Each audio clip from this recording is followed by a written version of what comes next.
Thank you for that very kind introduction. And it's great to be here in Kuwait at this meeting and to represent the AUA here at the meeting.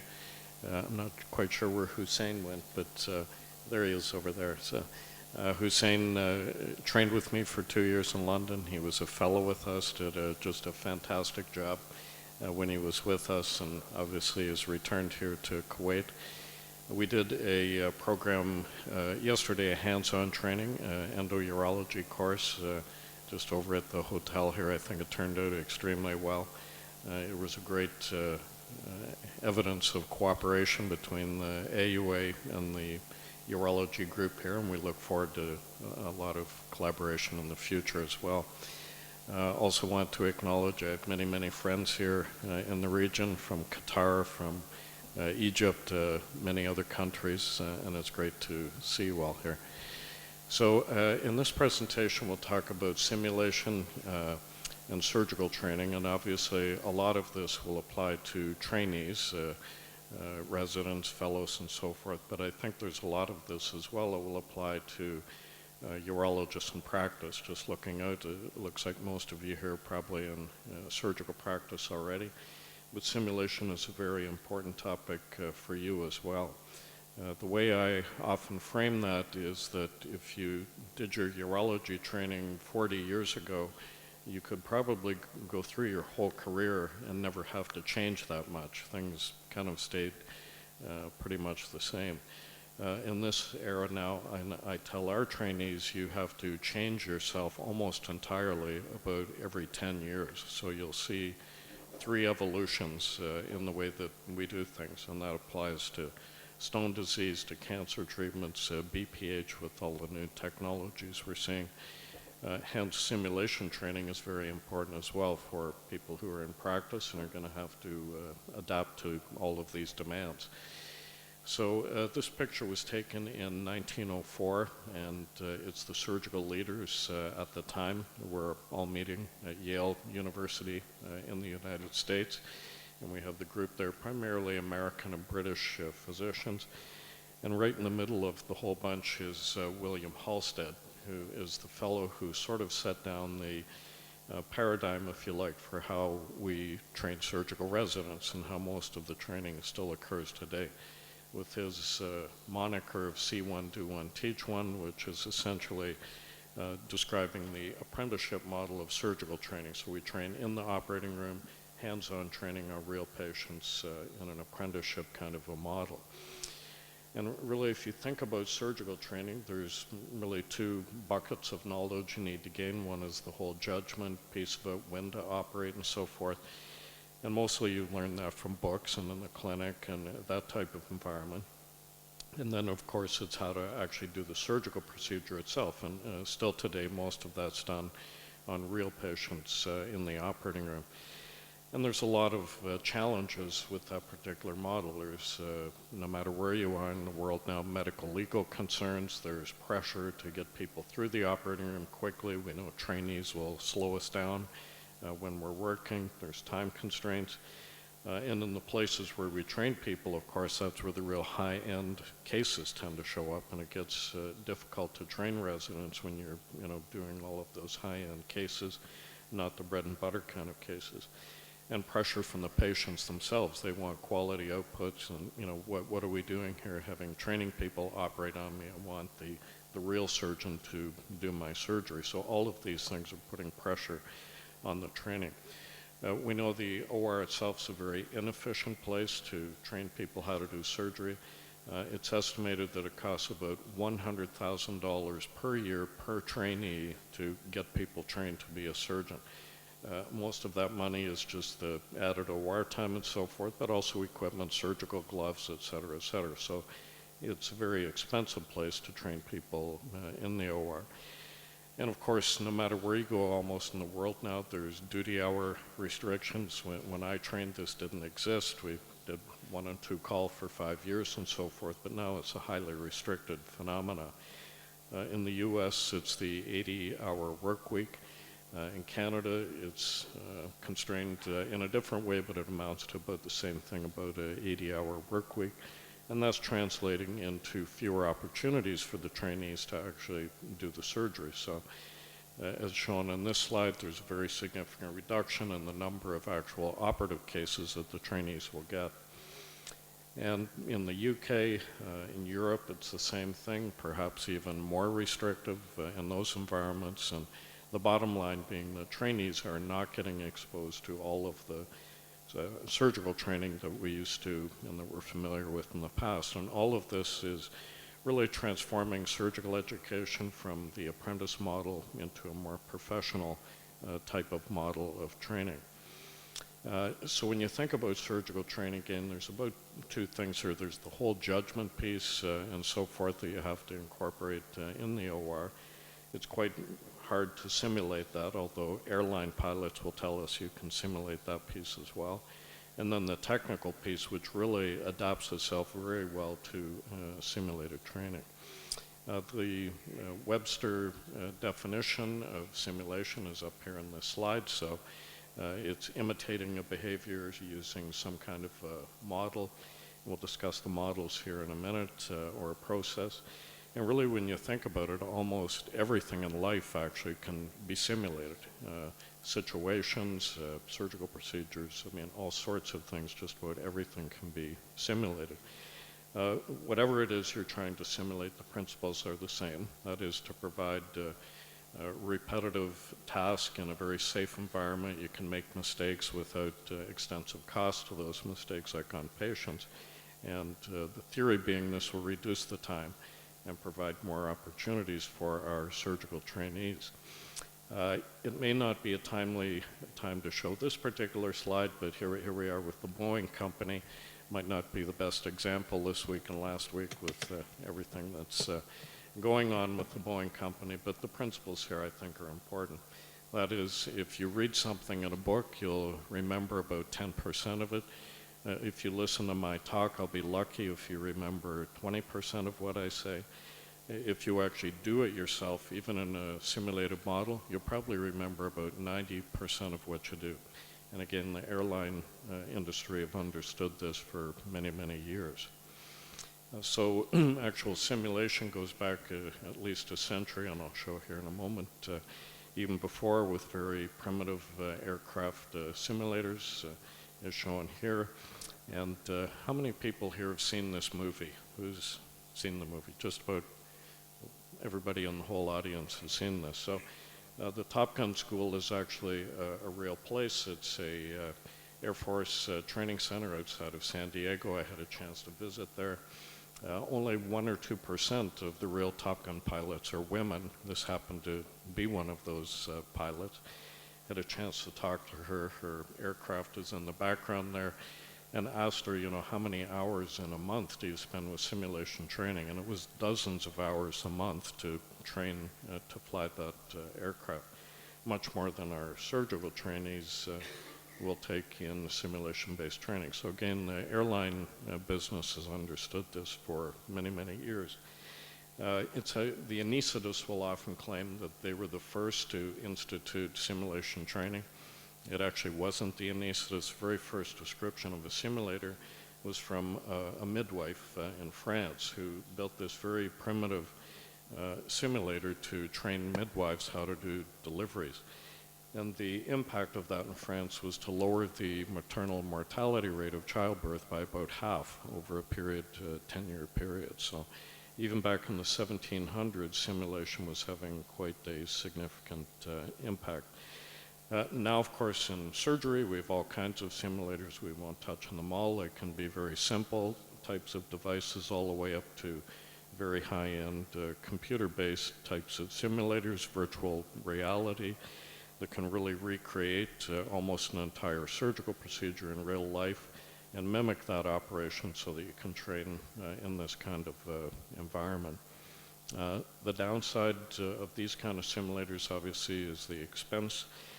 They can be very expensive, and medical schools all over the world are struggling to figure out how to fund all of this. A new paradigm in education that was not built into their budgets, and again, are really struggling to figure out how to pay for it, but certainly it's expanding as time goes on. We were very fortunate to be on the ground floor to develop this particular simulator. I know it's in many of the departments throughout the world, and I've seen it in this region as well. Develop the PERC simulator so our residents can go into the lab, do hundreds of these on the weekend, very safe environment, before they come into the OR to do the surgery. No matter what kind of a simulator you use, the principle is always the same. So these are the laparoscopic hand motions of novice, trainee, intermediate, and expert.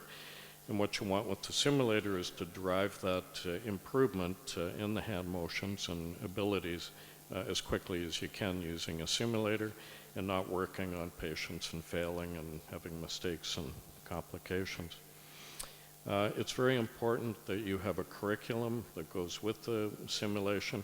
It just won't work if you take a trainee, say, go in that room over there and learn how to operate. It's just not going to cut it in terms of maximizing the impact that this can have. So the curriculum should include objectives, clear assessment, give evaluative feedback to the trainees, and it's only in that fashion that you'll be able to maximize the outputs. You know, there's a lot of question whether you can simulate everything. If we take, let's say, a gunshot wound 3 o'clock in the morning, bleeding patient in the operating room, and a dysfunctional OR team, can you simulate that entire arrangement, or will that only happen actually in the OR? Again, in the aircraft industry, they'll tell us you can simulate that type of situation, and that really everything can be mimicked and simulated actually. So again, most operations, this is quite a famous quote, that the outcomes are, the bulk of it is actually decision making, not the technical piece. We could probably debate the exact proportions there, but I think by and large this is true. And the other thing in the OR, of course, is not just all about the surgeon, his team. The outcome is dependent on the team and the functioning of the team. But you can actually simulate team dynamics, communication skills, and all of these things in the right simulated environment. The people that clean our operating rooms actually do simulations of how to clean properly the OR. It's a very important job from the infection point of view and so forth, and we've set up simulation training for those people to do that very simple kind of a task. One of the big debates now is whether this actually translates into the OR. So if you have a trainee that trains on a computer model, will that actually translate through to the operating room? And there have been several studies that show that predictive validity, which is the highest form of validity that there is, actually can occur. So in this particular study, it was laparoscopic cholecystectomy. One group got the training in the simulator, the other group didn't, and there's no question it had a profound impact in decreasing complications and improving the skills. This group looked at just simple cystoscopy in a training model, trained medical students and junior residents, and it had a very positive impact on very quickly improving skills. From the practical point of view, if you're thinking of building a simulation center, there's really a couple of models here. One are numerous small centers, say specific, ophthalmology, urology, etc., versus one big, large center. And there's pros and cons to both those things. We won't get into all of it here. My general thoughts are that it's often better to economize and have a single big center with all of the skill sets in it, but it really depends on your own situation. Simulators actually can be quite simple. We can have very easy simulators. You can send the residents home with them. You don't need a big expensive sim center sometimes. And they can work in simulators even in the off hours and so forth to improve their skills.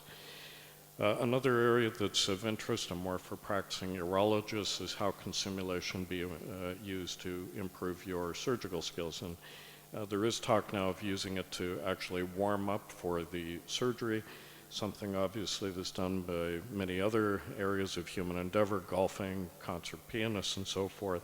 And can we use simulators actually immediately before a surgical procedure to warm up for that? There are very patient-specific simulators now that have been designed, particularly in neurosurgery, so you can get the brain images, a brain tumor, whatever it is, and build a simulation specific to that individual patient and practice that operation and then take it into the OR the next day. Same thing a Japanese group have done with partial nephrectomy.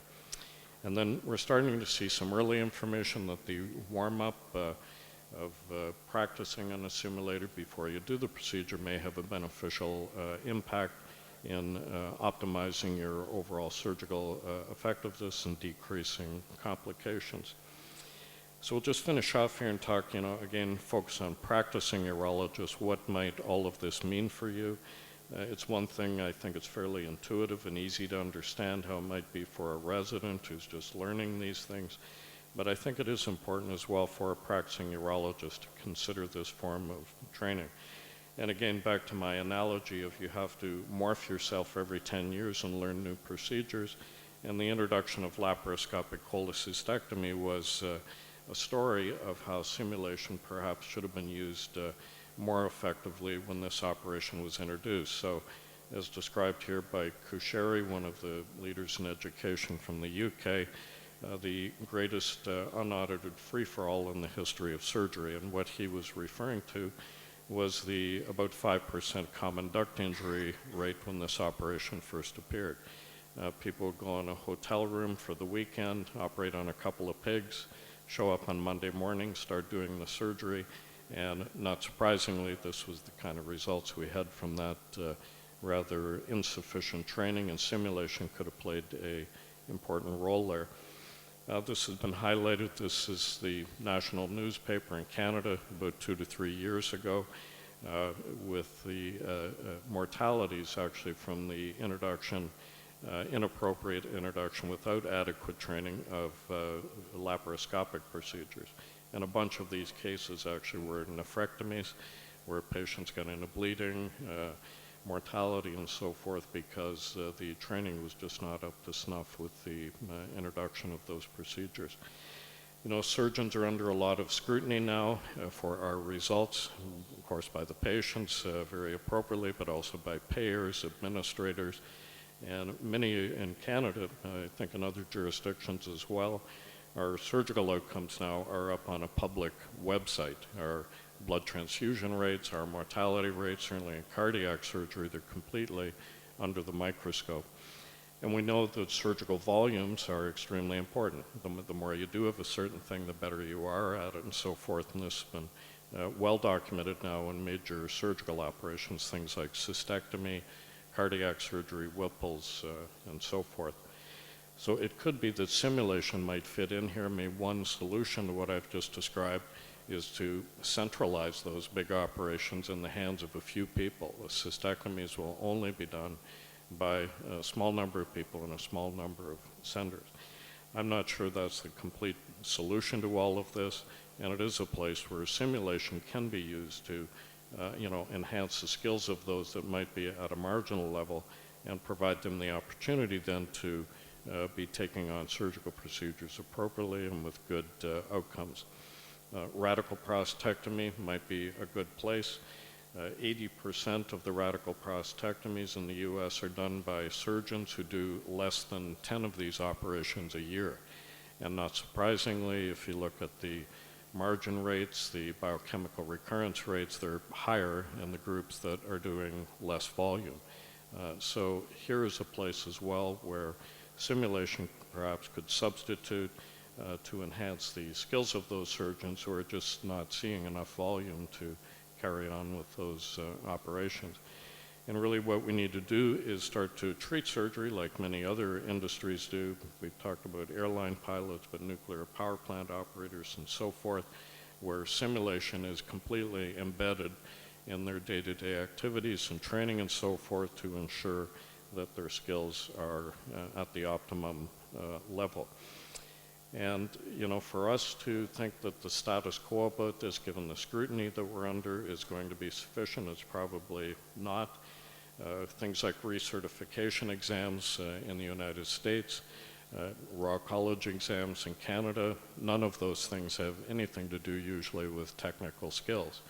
Multiple choice tests and that sort of thing, testing knowledge, but not technical skills. And some other specialties now are looking at incorporating simulation into the recredentialing, the assessment of physicians, where are the quality of the skills at, and so forth. The colorectal surgeons are the ones currently leading the way with this, and I think there's probably not much question we'll see more of this in urology as well, where people will actually have to demonstrate their technical competence in order to be maintaining privileges and so forth in the hospital setting. And we'll just finish off. Another way to do that is by way of videotapes. This is done very commonly in Japan now, where surgeons, a videotape will be taken of the procedure to assess the skills. Experts can have a look at that and quantify, and the point here is not to be punitive, but to offer the opportunity in a constructive way and suggestions for surgeons how to improve things. And this particular study was done in Michigan, radical prostatectomy, videotapes viewed by experts, but also viewed by crowdsource, so that's by the general public actually, who could have a look at these videotapes and actually provided some pretty valid assessments of the competency of those surgeons. So again, this is another area I think we'll begin to hear more about the use of simulation, and in this case for recertification and recredentialing processes. So I will finish there. I hope this has engaged you a bit. I appreciate your attention. Thank you very much.